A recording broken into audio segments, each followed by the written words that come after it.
We are on to our third spoke, and it is time for orange.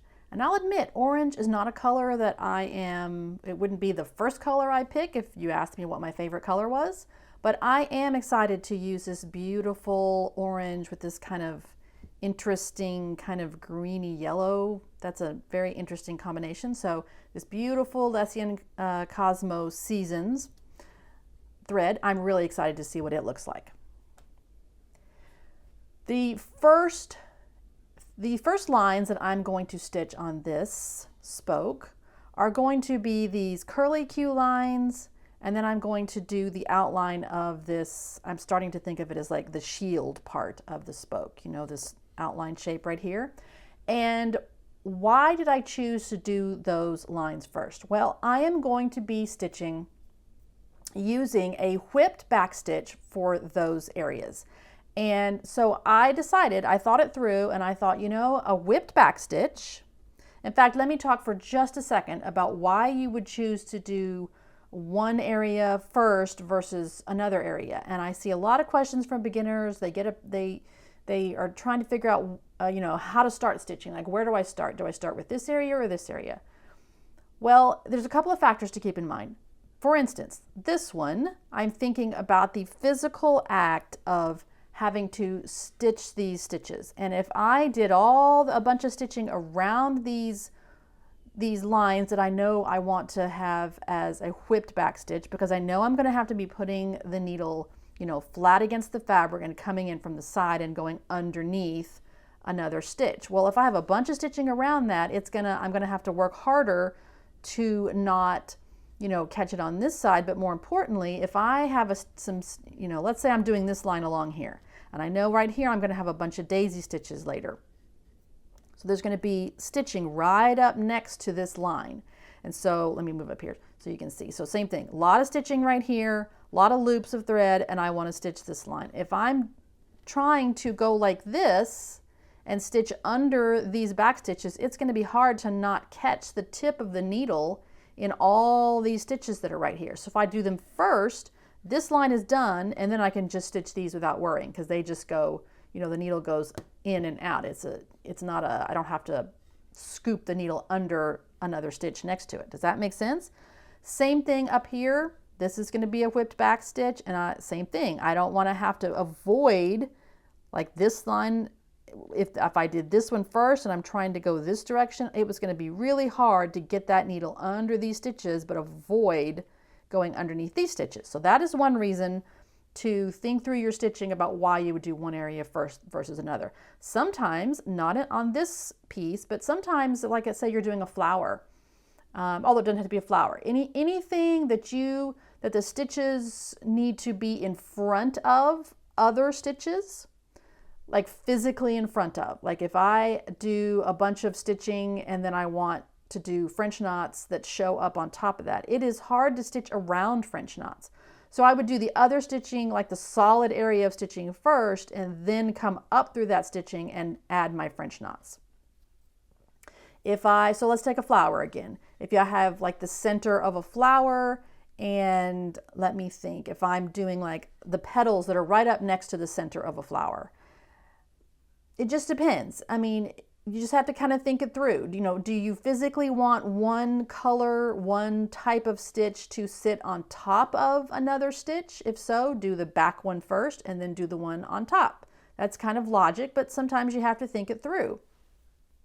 I'm trying to think of some other scenarios about why you would need to do one stitch before another. And you know, like for me, I know a lot of the times it doesn't matter if I do this stitch versus that stitch, like if I start on the outside and work towards the center. But for me, my brain sometimes just likes to work in certain directions. And so that may be a reason. There are some instances, like some areas of these, where the stitching is just sort of on an even plane. So it doesn't matter. So I'll try to think of some more. If I think of them, I will mention them to you. But those are just a few scenarios about why you would, you know, have to really physically need to do one stitch before another. But having said all that, let's work on this one. So as I said, I am going to start with these curled lines first. And the whipped back stitch, I'm using 2 strands because I want these to have a little bit of weight, but I don't want them to be so chunky they interfere with the lines next to it. And we have already talked about the whipped back stitch, so it's not like I have to go into a really detailed explanation for you. I think I talked about it on the pink spoke, the first one. My rule here applies: small curves, so small stitches, because I really want these curves to show up as curves, not, you know, jagged straight lines.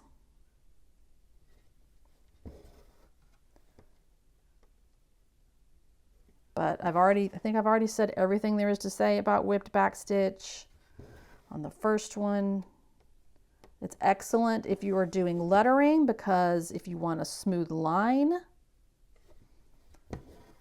back stitching would not be so great for that because it can look a little jagged or look like a dotted line. But once you add, once you add that whipped part of it, it really turns it into one nice fluid line. So I have a really tiny curve coming up here. I'm gonna make sure that I make them nice and small. I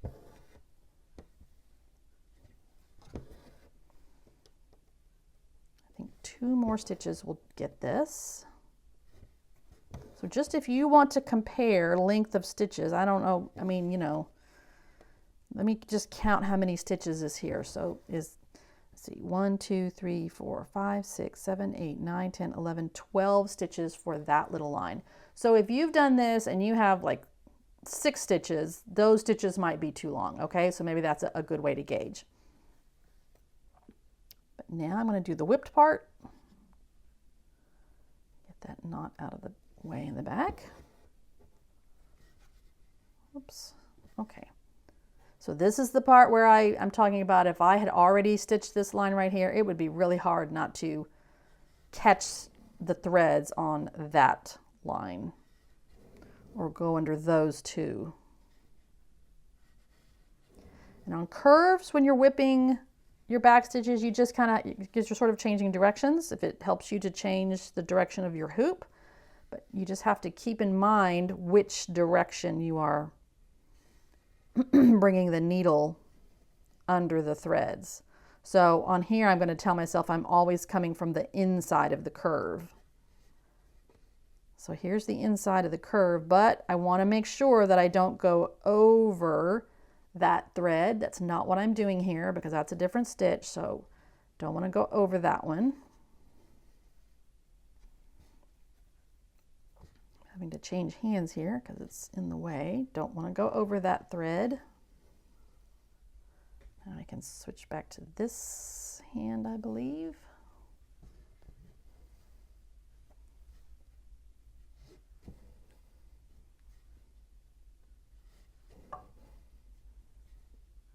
And this little tiny end. And go down. And see how nice of a curved, smooth, fluid line that makes? That's why whipped back stitch is a good choice for this. Okay, that little knot came up on the back. Okay, so I'll do this one, and then I'm also going to go ahead and stitch. I don't want to waste time explaining it to you again. We've already done it. I'm going to use 3 strands on the outline of this shield shape. That's what I'm going to start calling that, is a shield. So 2 strands here, 3 strands of whipped back stitch for that line. Scratch that, not 3 strands for the outline, 2 strands. I don't know why I said 3. I'm going to use 3 for the main outline, but not for the shield outline. Do not use 3 strands, use 2 strands, okay? Sorry about that. Now I'm going to stitch the stems in this center area, and I am using 2 strands for that.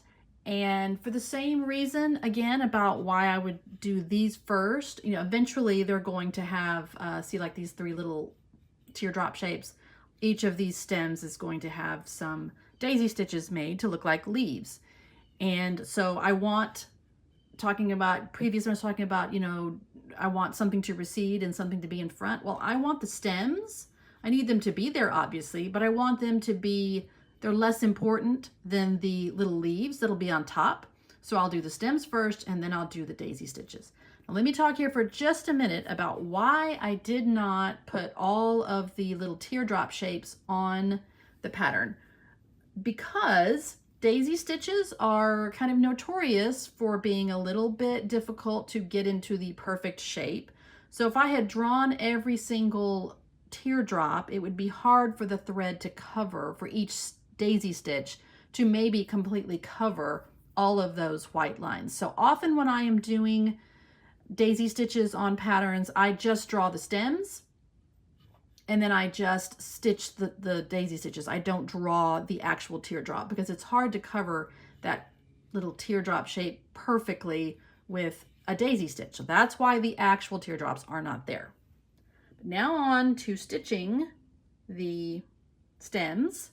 So I still have two strands, so I'm just going to start up here at the top. Doesn't matter if you start at the top and work down or do the stems or the little short stems first. Just doesn't matter. But I'm right up here at the top, so that's where I'm going to start. And I'm just doing the basic split back stitch. And while I'm here, I don't think I've talked about this yet. I hope not. If I have, tune me out. The split back stitch versus the split stitch. So I am doing a back stitch where I come up ahead and I go back and I split the previous stitch. A split stitch is where you make a stitch and then you come up through it. Let me zoom in. Maybe you can see that better. Hang on, let me set my focus for you. Okay. So now it won't go in and out of focus. All right, so see how that needle is coming up through that stitch? I would come up through it and go down. Come up through it. Takes a minute sometimes. And go down. That is the split stitch as opposed to the split back stitch. I have different reasons for choosing which one I'm using. My personal favorite is the split back stitch because honestly, it takes me a lot less time to come up here on the line and go back and from the top, split the stitch from the top because I can see it and I can see that I'm splitting it. Split stitch takes a little bit longer to find the center of that stitch. An advantage of split stitch versus split back stitch is that it does not take as much thread. So if you are using a thread that's really expensive, like a silk thread, or a thread a color that you have very little of and you just need to get to the end of the pattern and it calls for split back stitch, you can switch to split stitch. You can see I've did it, half and half, some split back stitch, some split stitch, and it really looks the same. It just pretty much looks the same. So you can change those out. They're interchangeable. So if you're trying to save thread, use the split stitch. I am faster with the split back stitch, so that's why I tend to use that one instead. So choose whichever one suits your needs. I'm just really fast with the split back stitch because I can quickly see where to split it. And it is hard when you only have two strands, you're trying to come up from the back, it is definitely harder to split two strands. If I had 3 or 4 strands or 6 strands on there, it would be much easier to quickly find from the back the center of that stitch. So let me go finish stitching those 2 stems. Moving on to the daisy stitches for all of the little leaves. I'm up here and I'm doing these, and so I've already done this one and I'm doing this one, and I know we've talked about daisy stitches, so this is one method of doing them where you come up and you go back down. I've shown you this. You come up at the top, come up through the loop, pull the loop, and go down. There is another way to do daisy stitches, and honestly, I find it easier to get the tension more consistent on daisy stitches when I do it this way. It's called, you know, when you're stitching, there's called the stab method and the sewing method. The stab method is generally what I do. It's where you take the needle down for one part of the stitch, you go to the back and you pull it through, and then from the back you come up as a separate movement and you pull the thread through. That's, you're stabbing it down, pulling through, stabbing it up, pulling it through. The sewing method is where you would, instead of going down in one and up in one, you go down and up in one motion. So that is very convenient. It is a little trickier to do it on fabric like I like my fabric to be, super, super tight, drum tight fabric, because it's hard to get that scooping motion on fabric that's really tight, but it can be done. So let me show you on this one. This is kind of why it makes it easier to make your daisy stitch. Well, this is a little teeny one, so of course it's going to be difficult. Okay, so one way you can help yourself is on the back. I am pushing up with these fingers to help sort of push that. Can you see that? I'm pushing right underneath there so I can sort of get the tip of that needle to come up where I want it to come up. Sometimes takes just a second to find just where you want that needle to come up. So I'm really pushing on the back, and now I'm going to push the needle, but I'm going to stop. I'm not going to take it. What am I doing? Okay, I screwed that up. Pay no attention to me, totally doing the stitch wrong. See, I don't do the sewing method very often, which is why I mess it up. I do it more often when I'm working on my felt ornaments, when I'm just holding a piece of felt in my hand. Works great for that. I don't tend to do it on hoops, which is why this threw me. So what you have to do first, this is the step I forgot, is come up. Bring the thread up. Okay? Now, go put the tip of the needle right back down where at the end of the stitch. Now push on the back and bring the tip up at the end of the stitch. Okay? But stop. All right? Now you've got this thread, wrap it around the needle and pull it. Don't pull too tight, but pull it so that it slides down and forms that little teardrop. And now push that needle through, and you can kind of hold that thread. I'm making it look way more complicated than it actually is. Trust me, it is much easier than this. And now, just like before, go down. All right, so that's the sewing method. If you are holding your hoop in your hand, and now see, this one didn't turn out as good as that one, honestly, but it's because I just messed it up, honestly.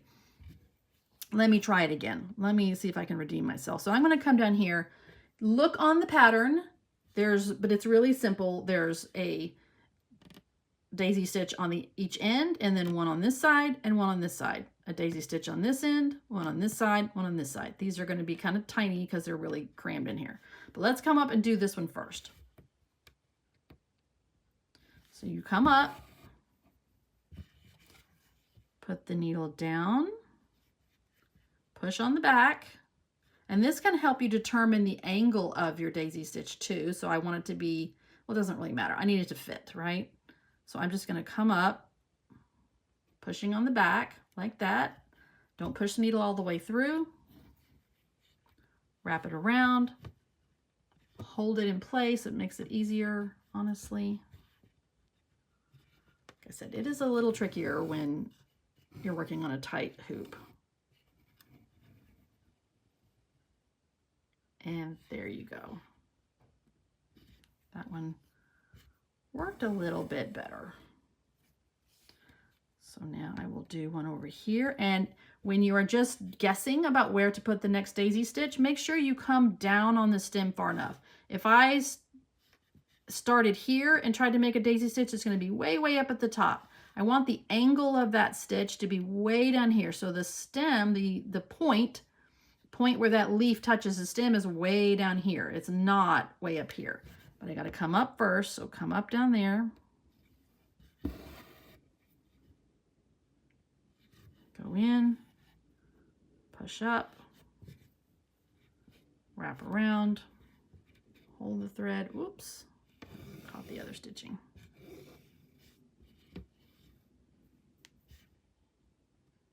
And go down. So I am probably going to go back to my regular stab method. I'm going to come way down on the stem, go down, pull the thread, hold a loop, come up, pull that loop, and go down. So you can try both methods and see which one feels more comfortable to you. While I'm down here with thread on my needle, 2 strands, I'm going to do this little French knot, just like we've done before, 2 strands, wrap twice, and there. Moving up to this area now, I'm going to use the same thought process about which area to stitch first. And I am going to be using, again, the whipped back stitch for all of these outlines. And so again, I am going to do that first. And I'm doing something different that I've never done with whipped back stitch, and that is to use 1 strand. And you might think it's just going to sort of disappear, but this is such a detailed area and a small area at the same time, but I do need to outline it. I don't want a really thick outline because I don't want to just obliterate what these are just going to be straight stitches, just 1 strand straight stitch, but I want them to show up. So that is what I am doing. 1 strand of whipped back stitch, just like all the others. So no big revelation there. Okay, I'll come back and show you what it looks like. And there it is, all stitched. So you can tell that using that 1 strand really worked because it filled over the line, you know, it created the line, but it didn't obliterate everything. You can still see the design. So now these should have little dots right here for French knots, but I'm going to use 2 strands wrapped 1 time for each of these knots. So I know there's one right in the center. Hopefully this will not be too big. I think I should have put fewer dots in there, and then 2 on this side. I thought about doing French knots with 1 strand, but honestly I just thought that was going to be too, probably, I don't know, that they would just be really hard to make them show up. So it looks like the 2 strands is working pretty well. Right, 1 more. I always hold my breath on the last one, like please don't mess up on the very last one because then I'll have to rip them all out. Okay, yay, that one worked. All right, now we're going to move up to this part.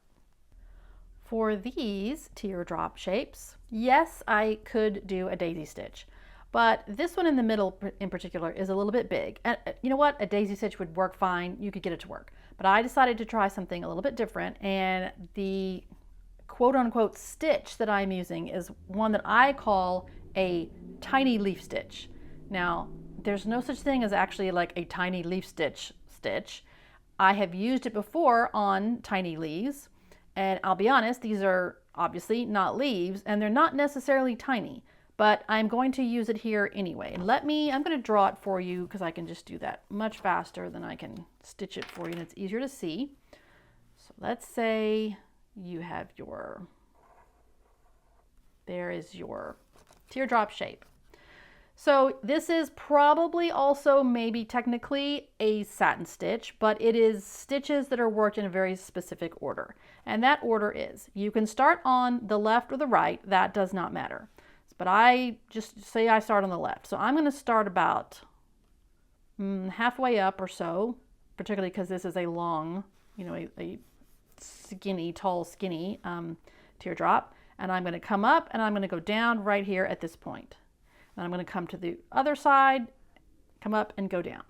I'm going to hop back to the other side and move up the line, the edge, and I'm going to come up and go down in the same spot. Other side, right across from there, come up and go down. Move up around the curve a little bit, up and down. Hop to the other side, come up, go down.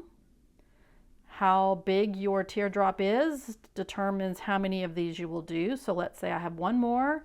I come up and down, this side up and down, and then I always finish with one right in the center.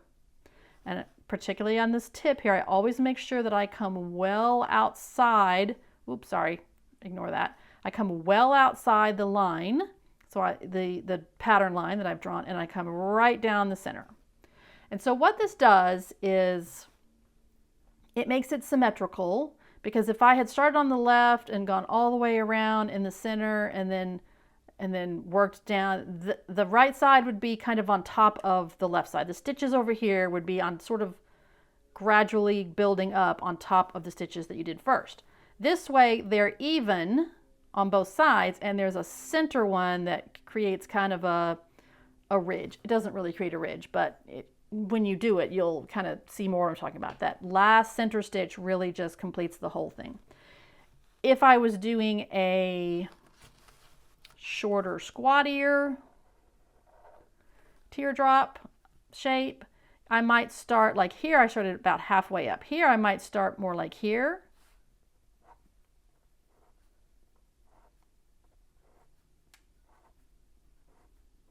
Obviously that one is kind of sparse, but so your thread would fill that in, but then one down the center.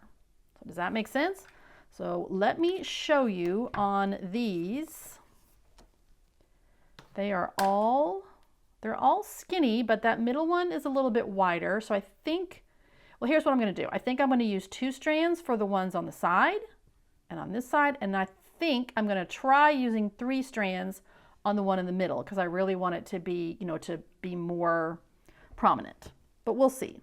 So this one's pretty tiny, so let's see how many of these stitches I get in here. So I think I mentioned I'm using 2 strands. That's the left side.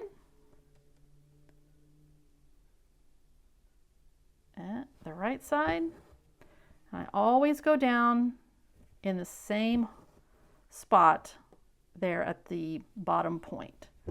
I go around the curve a little bit, and I go down in the same spot. And I match that on the other side.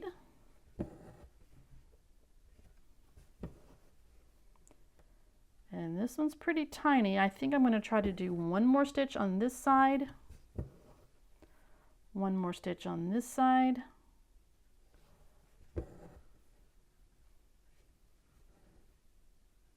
go down.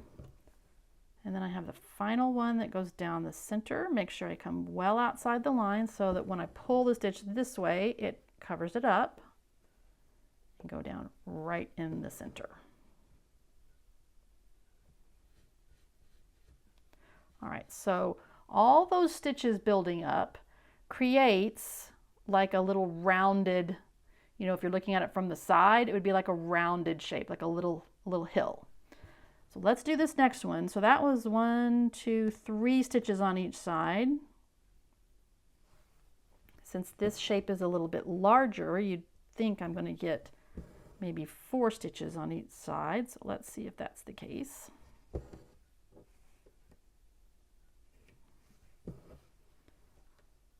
So that's 1.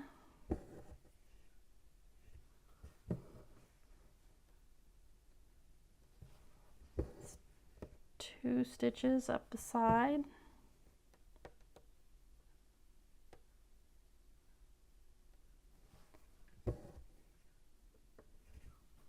That's the 3rd stitch on the side.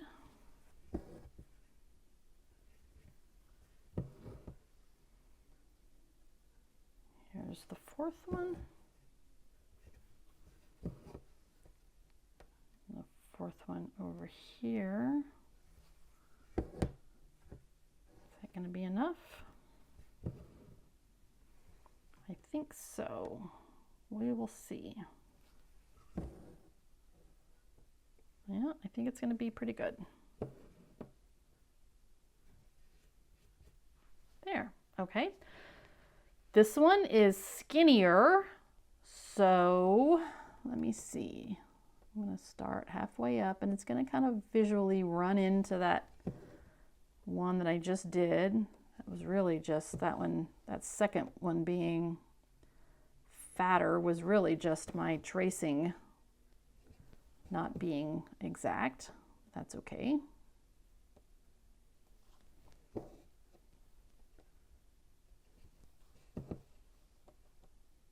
About to run out of thread here. I think I have enough to finish this teardrop.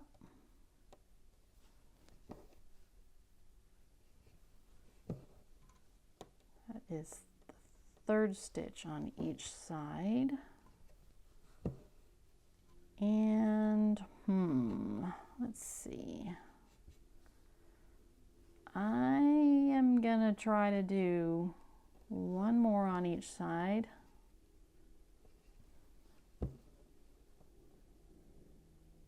So it's kind of just on top of all the others. That's okay. And there we go. That was the fourth one on the side, and this one's the one that goes down the center. Yay. Okay, that was really fun to see that yellow pop out of there, wasn't it? So now I'm going to go get, if I had more thread on this needle of 2 strands, I would hop over here and do these, but I'm really out of thread. So I'm going to go tie this one off, and I'll come back and I'll do this middle one. Okay, I went to go pick up my thread that has the 3 strands on it, and I thought of something I wanted to talk to you about with variegated thread. You know, sometimes you just stitch and you let the colors fall where they may. But as I picked this one up, I looked at it. It's like a full length of thread, and it's like about a yard. And I want a lot of yellow to show up on this one. And I looked at my thread, and so here's where the needle, I'll zoom back for you a little bit. So here's where my needle falls. You know, here I've got it threaded, and this is the end that has a needle on it. And here's the end that at the moment, well, it had a knot on it. Can you see that? See how it is all orange? It's orange for a long ways, which means that stitching this middle teardrop is gonna end up all orange. But I looked at it, and I looked at the end that had the needle on it, and if you see the other end, pull it apart for you, see how it's orange, and then really quickly it starts to pick up the yellow. Well, I want yellow, so instead of leaving my needle on this end, I'm gonna slide it down to this end. Sorry, it's getting tangled up. So now I'm gonna slide it down to this end, so this is now my needle end. The end that I put the knot in is going to be the end that has the yellow. And in fact, I'm gonna just trim off a little tiny bit of that orange. I only lost, you know, not even an inch of thread there, or about an inch. So now I have yellow thread that's going to show up very quickly. So that is one way. You're not always only at the mercy of whatever color is coming up on your variegated thread. You can control it a little bit. So now I need to put a knot in this one. While we're here, I will show you quickly about a quilter's knot. If you have never done a quilter's knot, love these knots, super fast. They work every single time. I think I need to go change my focus. Hang on so you can see this. All right, there's no point talking about this if everything is blurry. So to do a quilter's knot, here's my needle end. Here is the other end. And so what I'm going to do is I'm going to hold the end with these fingers, put the needle behind it, and kind of run it down close to the end, like that. Now I'm going to take this and I'm going to wrap it around. You can wrap it either way, but for some reason I tend to wrap it this way. You can wrap it around however many times you want. The more wraps you do, it can get a little bit too big and it can get a little unwieldy. So if I'm using 3 strands of thread, usually wrapping it one time, is enough. So there's the end. Hold it against the needle. I'm going to wrap it one time. Then I'm going to switch and I'm going to hold, because I'm right-handed, I'm going to hold the wrapped thread with the needle and I'm going to push that needle through. And I'm going to hold lightly while I pull that thread all the way through.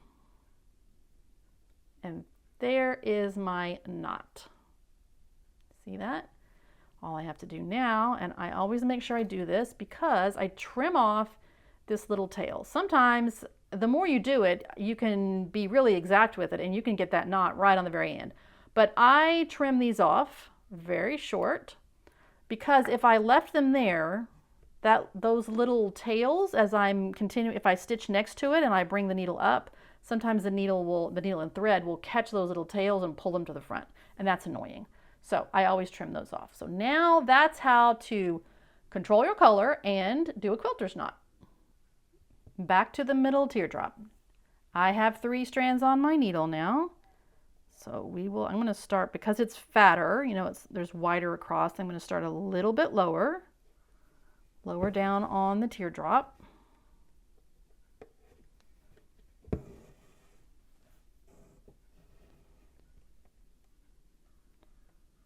Make sure I work side to side. And there's my yellow showing up that I worked hard to get. Come back to this side.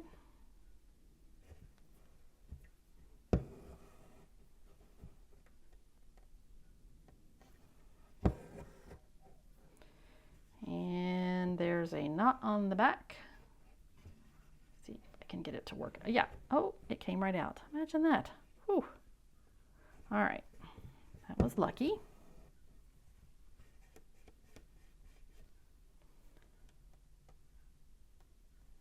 So even though this has more strands and is going to have more stitches in it, you work it the exact same way. So I'm just going to stitch this until it's finished.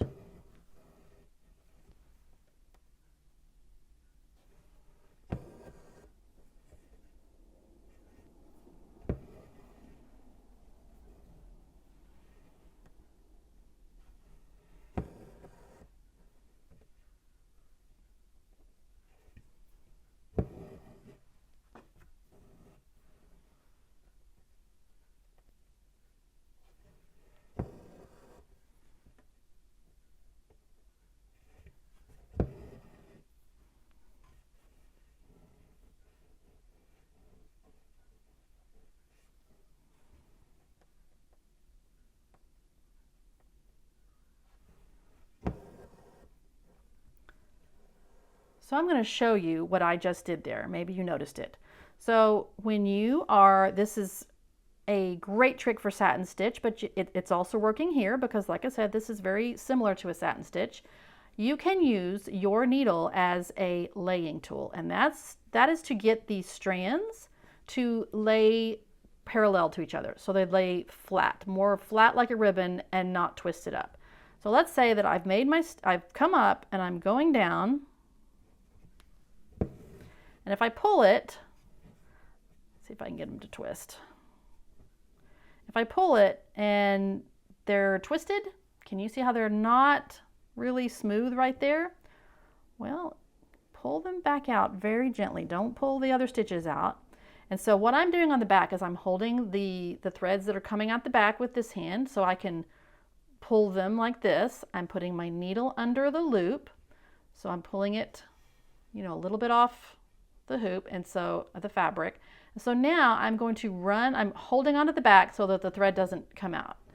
So I'm holding onto the back, the thread coming out of the back side, and I'm running that needle back and forth. I can sort of pull up and down too a little bit and see how those strands are lining up smoothly. So now I'm going to bring that needle down and I'm very gently pulling at the same time on the back, and when I pull the needle out, those strands are sitting in a perfect little ribbon. That is called, there's an actual tool you can buy. It's a laying tool, but honestly, I have the tool right in my hand. It's right there. And see, I may need to do this one too. See how my thread's starting to get twisted up? That one's probably gonna be twisted, so I should have just done it before I let it go. Sometimes you just gotta pull it back and forth. Okay. Honestly, I've forgotten how many sides I've done. So I think this is going to be, I'm going to do this one. Wow, that one really needed it. My thread needs to be, I need to untwist it, but here I am. Get those to behave. And now here's my last stitch.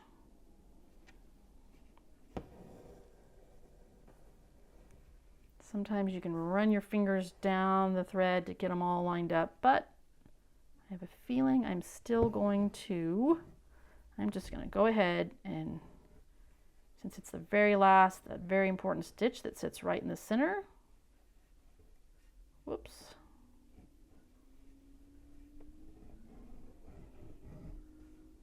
Get it to behave, put it right where I want it, and there we go.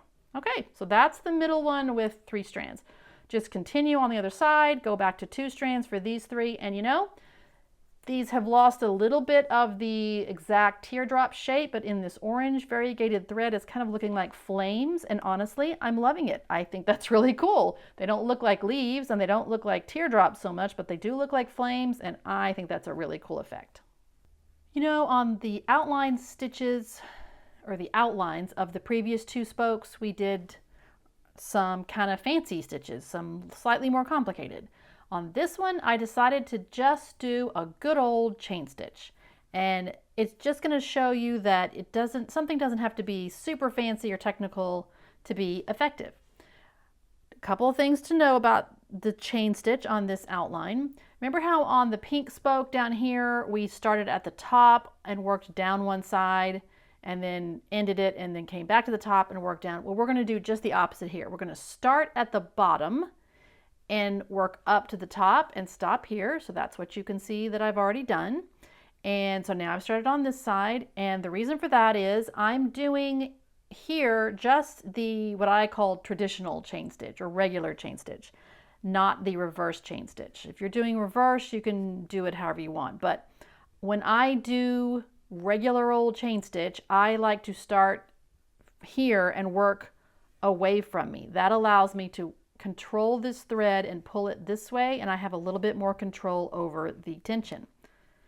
The other thing to know is that, or to try to do, is, as I've mentioned before, it's pretty crowded. Let me get this stitch done. It's pretty crowded down here at the tip of this point where all of these spokes come together. So I want these stitches to be a little narrower, a little skinnier, so I'm making them longer. As I stitch up and I get to about, I think on the other side it was about right here, I started making my chain stitches a little bit shorter, and by the time I got up to here, they were a little bit shorter. So it has a little bit more, you know, bulk to it or something, just a little bit. So that's just a tiny thing you can do just to kind of, so that it's not a super wide stitch down here at the point. But other than that, I'll do a few so you can see, since we've talked a lot about the reverse chain stitch so far and not as much about the regular. So when you come up through it and pull that thread, now I'm going to put the needle down right where it came out. And I have caught my, ooh, goodness gracious, I caught my thread on the side. Okay, come out, leave a loop, come up inside the loop, and pull. Occasionally, like right there, you'll see, I'm going to zoom in for you.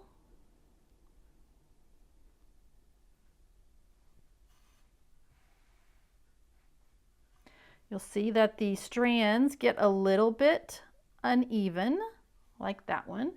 So what I do when that happens is I will separate. I know I'm shadowing it. Hang on, let me see if I can get this to work.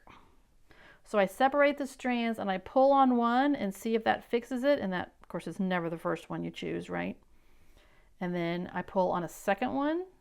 That didn't really work. And I pull on a third one.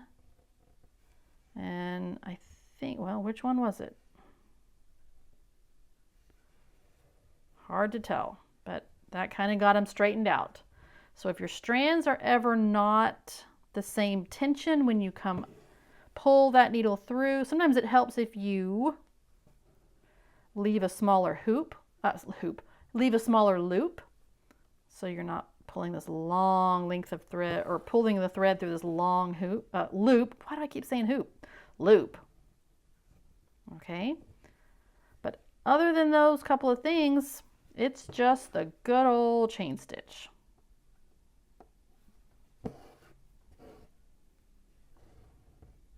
Ooh, that one got really messed up tension. I'm gonna go back and work on that one. But anyway, once you finish this side, goodness gracious, where did that one just went all wonky. Anyway, once you finish this side, then our fiery orange spoke is done.